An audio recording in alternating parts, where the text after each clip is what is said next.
ఇక్కడ పక్కన బుడ్ర ಗಾಡಿ ಇದು ಬುಡ್ರ ಸ್ವಲ್ಪ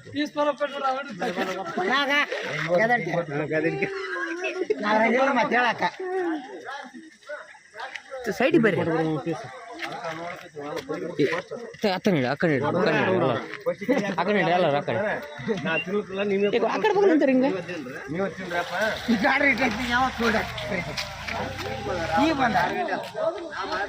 ಮುಂಜಾನೆ ಕಾಣಿಸ್ತಾರ